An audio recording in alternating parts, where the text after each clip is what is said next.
तुमच्या दारात आलेला कुणी पण रीत्या हाताने कधी पण जात नाही, हे खरं आहे. नरसिंहांनी परिस्थितीचं गांभीर्य ओळखून जानकीचा उद्धार केलेला आहे. नरसिंह दादानी जानकीशी लग्न केलं सुद्धा. राजन हा तिचा भूतकाळ होता आणि नरसिंह हे तिचं वर्तमान आणि भविष्य आहे.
बस हा, बस झाली तुझी नाटकं. हे बाकीच्यांसाठी ठीक आहे, पण मला तुझी ही सगळी थेरं माहितीये. जेव्हा तू या घरात आलीस ना, तेव्हाच मला कळलं होतं तुझं नक्कीच काहीतरी डाव असणार. असा डाव साधलास ना? काही मुद्दामून नाही कोण केलं, विपरीतच घडलंय सगळं. विपरीत घडलं नाही, तू आणि तुझ्या त्या भिकारड्या आई बापांनी मिळून ते घडवून आणलंय.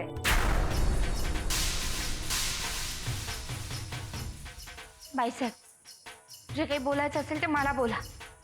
माझ्या आई वडिलांची यात काय चूक? त्यांनीच केलंय हे सगळं. नाहीतर स्वतःच्या वयाच्या पुरुषाशी लग्न लावून देताना तुझ्या बापांनी जरा विचार केला असता. पहिल्या चूक तिच्या वडिलांची नाहीये, चूक माझीच झाली. मी त्या मुलावर विश्वास ठेवला. आत्याबाई, तुम्ही हिच्या इतकं प्रेमात पडू नका. हिचा आणि त्या सुमित्राचा हा सगळा खेळ होता आणि तुम्ही फसताय त्याला. मी काही बोळ्याने दूध पित नाही. कोण कसं वागतं ते कळतं मला. आत्याबाई, ही मोलकरीण आणि ती सुमित्रा, या दोघी ज्या मातीतून जन्माला आल्या आहेत ना, त्या मातीचा गुणच आहे हा. श्रीमंत पुरुषांना पकडायचं आणि त्यांच्या गळ्यात पडायचं. अहिल्या, तोंडाला येईल ते बोलू नकोस. आता ती किल्लेदारांची मोठी सून आहे हे लक्षात ठेव. कालपर्यंत आपल्या घरात धुणी भांडी करणारी ही मोलकरीण आपल्या घरची मोठी सून झालीच कशी? आत्याबाई, मला हे मान्य नाही. तुझ्या मान्य करण्या न करण्याला आता या घरात काही किंमत नाहीये. अच्छा,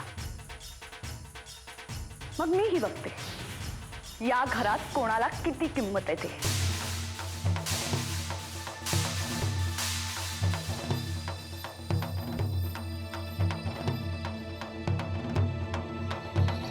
जानकी, तू आता या घराची मालकीण आहेस. मालकिणीसारखं वागायचं, मोलकरणीसारखं नाही. कळलं? चल.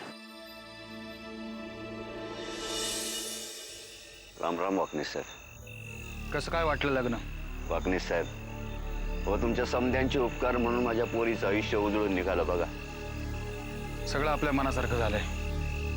मला वाटतं आता तुम्ही रखमाताईंना घेऊन गावाकडे निघावं. वाकणे साहेब, हो खरं तर हेच सांगायला मी इथं आलो होतो. काय म्हणतायत रखमाताई? तुम्ही काय बी काळजी करू नका, मी समजा सांभाळून घेईन.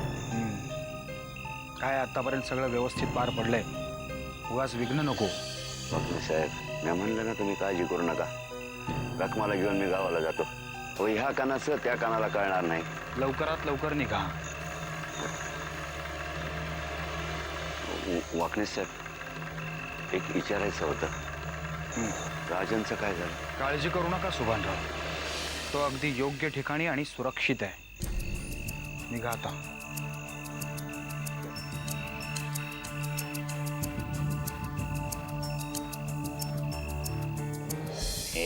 गुलाबी हवा मोरे नाचला नवा, ही गुलाबी हवा. काय चालवलंय तुम्ही? काय काय म्हणले? हे काय चालवलंय तुम्ही? दारू आहे, आज बेछूट दारू प्यायची ठरवलेली आहे मी. एकदम बेभान होऊन दारू पिणार, कोणी अडवू शकत नाही मला आज. तुला वेगळा दारू, तू पण अहो, पी. काय बोलताय? का पोटात पोरगा आहे म्हणून काळजी करायची नाही. पोरगा आपलं एकदम बेवडा नंबर 1 झालं पाहिजे, कळलं काय? तुम्हाला एवढा आनंद होतोय, मग तेही अशा विचित्र घटनेनंतर? हे विचित्र कसली आले? अरे बाबा, जे घडले ते एकदम आनंददायक घडलेलं आहे. आमचा दादा म्हणजे तुला काय वाटलं काय? एकदम हुशार माणूस आहे बाबा, सगळं बरोबर जमवलेलं आहे त्यांनी. म्हणजे जे काही झालंय ते तुम्हाला पटलंय? अरे म्हणजे न पडण्याचं काय? लक्ष्मीनारायणाचा जोडा दिसतो की नाही? अहो, पण जानकी किती लहान आहे भाऊजींपेक्षा. अरे मग आम्ही कशाला आहोत? म्हणजे आपण आहोत की तिची काळजी घ्यायला. तू काळजी करू नको. खरं सांगू का, जे काही झालंय ना ते मला झेपतच नाहीये. आता आपलं लग्न झालं, कोणाला झेपेल असं वाटलं होतं काय? झेपलं की झेपवतोय. गाडा चाललाय पुढं. विक्रमादित्य पण येणार आता. तू एक काम कर, तू चकना घेऊन ये जा. चकनान आम्ही पिणार दारू. जागा पाय माझी. काजू बिजू बदाम बिदाम घेऊन ये. अरे वा वा, दादासाहेब नरसिंहराव, लय हुशार निघालात तुम्ही. ज्या फुलाचा वास आम्हाला घ्यायचा होता ते अख्खं फुलच तोडून आणलं तुम्ही घरात. काय हरकत नाही, आता तर एकदम आनंदाचीच गोष्ट आहे. एक फुल 2 माळी.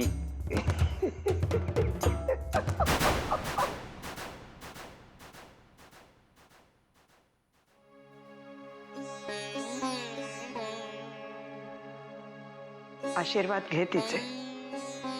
तिची पुण्याई सदैव तुझ्या पाठीशी राहील. अगं, गावची माऊली म्हणायचं तिला. हो, मी पण खूप ऐकलंय यांच्याबद्दल. तिच्या कपाळी जे कुंकू होतं ना ते आता तुझ्या कपाळी लागलंय, नरसिंहाच्या नावाचं. आतेबाई, अमृता कुठे आहे? म्हणजे खोलीत नाही आहे का ती? तिच्या खोलीतच काय, घरात कुठेही नाहीये. सगळीकडे बघितलं मी. त्या बागेत असतील, मग त्यांना तिकडे बसायला खूप आवडतं. मध्ये बोलू नकोस तू. अरे पण ती आता म्हणती एवढं, तर बघायला काय हरकत आहे? 10 वेळा बघितलंय, नाहीये तिथे ती. एकच सांगतोय आतेबाई, जर अमृताला काही झालं तर मी कोणाला माफ करणार नाही.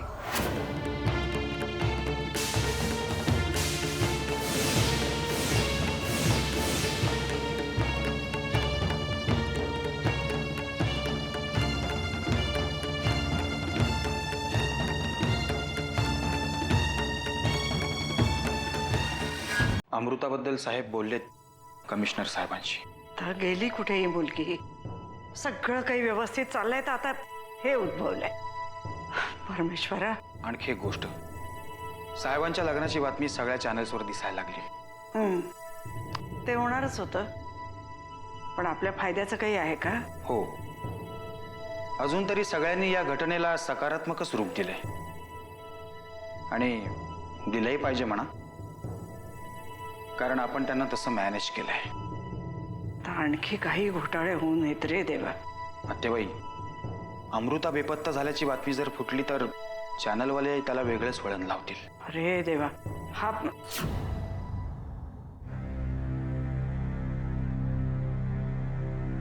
अमृताताईंचं काही कळलं का? नाही कळलं, पण कळेल थोड्याच वेळात. पण अमृताताई तर अगं अमृताताई काय, मुलगी आहे ना आता तुझी, अमृता म्हणायचं.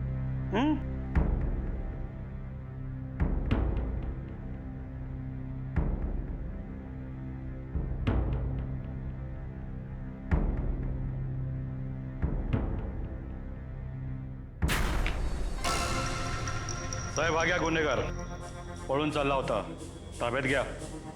अरे एवढं मारलं याला, असा काय गुन्हा केला याने? साहेब याने आमच्या माणसाचा खून केलाय. पळून जाताना पब्लिकने चांगला बुडवलाय. खून म्हणजे या आठवड्यातील ही 4थी घटना आहे आणि गुन्हेगाराचा पत्ताही नाही. साहेब मी काय सांगतो की हे सर्व खून ह्यानेच केले असतील. हा डेंजर माणूस आहे हा. काय रे, हे पार्सल कोणाचं आहे? साहेब खून करून पळून चालला होता. हायला, इथे याचाच खून झाल्यासारखं दिसतंय. हा काय कोणाचा खून करणार? साहेब आता याचं काय करायचं? पहिलं पाणी मारून जागा करा त्याला, मग आपण त्याचा चांगला इंटरव्ह्यू घेऊ. चला घेऊन जायला.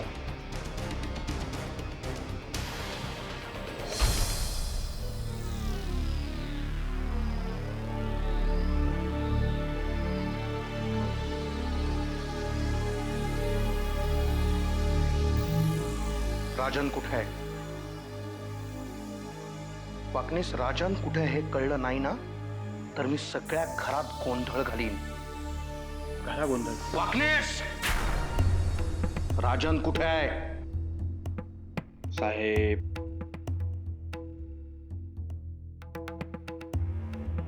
जिथं आहे तिथं सुखरूप आहे आणि महत्वाचं म्हणजे अजूनही जिवंत आहे तो. बाकीचं मी काही सांगू शकत नाही. सांगू शकत नाही म्हणजे? अरे आता झाले ना तुमच्या मनासारखं, मग का त्या पोराच्या जीवावर उठलाय? वामनराव, तुम्ही खूपच विचार करता. एक तर एकच धरून राहत आहे.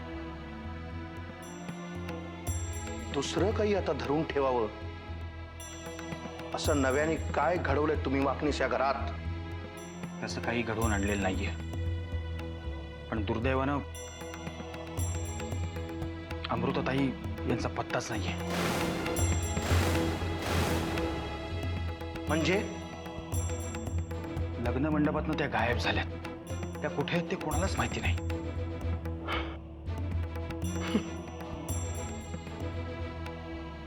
वाकणीस, स्वतःला कूटनीतीतले फार मोठे पंडित समजताना आता घ्या. बघा, निस्तर आहे सगळं. दुसऱ्याचं अपहरण करणं सोपं असतं वाकणीस, पण तसंच काही आपल्या कुणाच्या बाबतीत घडलं ना की मग कळतं. त्यांचं अपहरण झालेलं नाहीये. त्या स्वतःहून निघून गेल्या, नाराज होऊन. अजून काय करणं अपेक्षित आहे तिने? आपल्या बरोबरीची, आपल्या वयाची एक मुलगी आपली आई होणार हे कळल्यानंतर अजून काय करणं अपेक्षित आहे तिने? अमृता,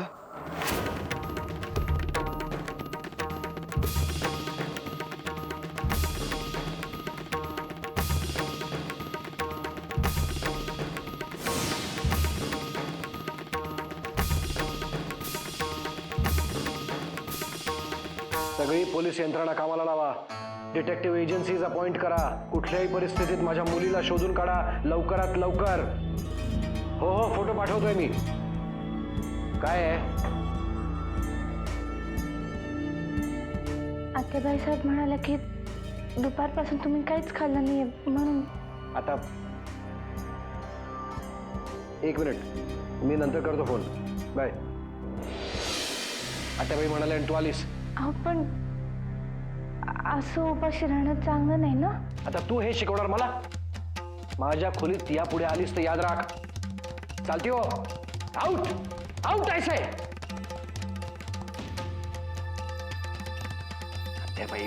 आत्याबाई म्हणाल्या.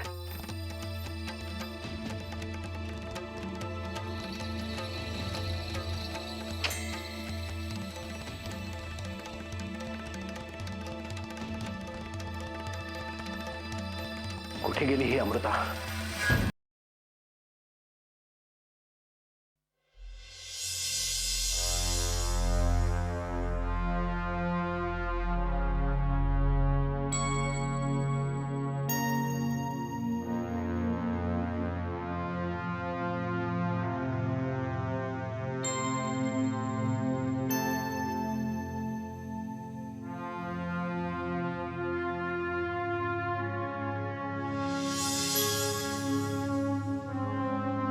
जानकी,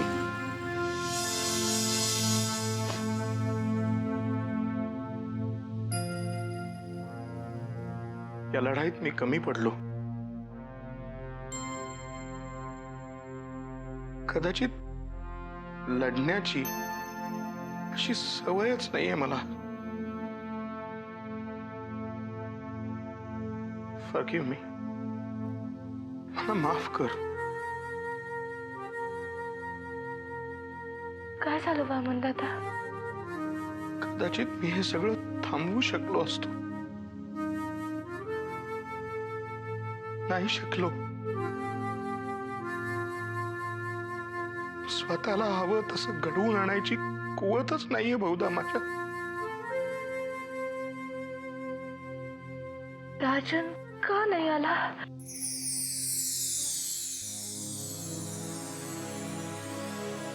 माझ्यामुळे.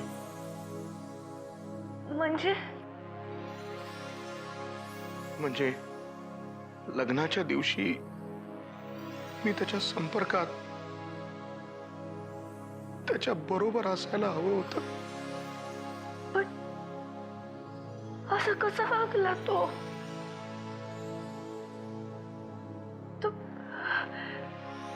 तो परत येणार आहे का ते पण माहित नाही.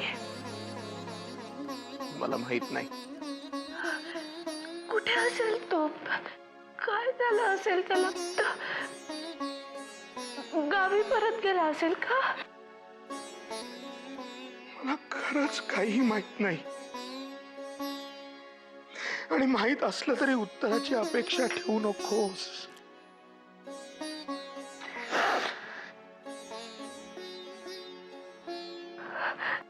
असं का बोलताय? कारण हेच सत्य आहे आता. पण तुला एक सांगतो, ज्या दिवशी मी राजनला शोधून काढीन ना, त्या दिवशी सगळ्यात पहिल्यांदा तुझ्या समोर लाडू उभा करीन. तुझ्या या सगळ्या प्रश्नांची उत्तरं त्याला माग.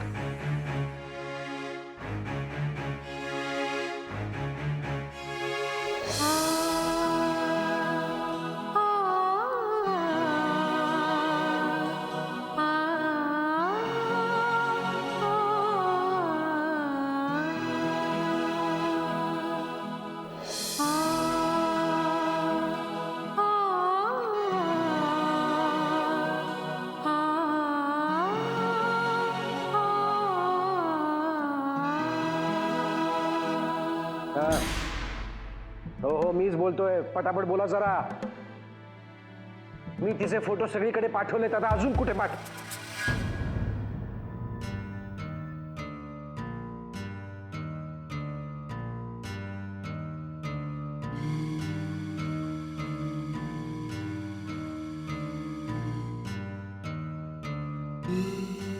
कुठे होतीस बाळा? अख्खं घर तुला शोधतंय. अख्खं पोलीस डिपार्टमेंट मी कामाला लावलं फक्त तुला शोधण्यासाठी. असं घरात कोणालाही न सांगता तू कशी जाऊ शकतेस? अमृता, मी तुझ्याशी बोलतो.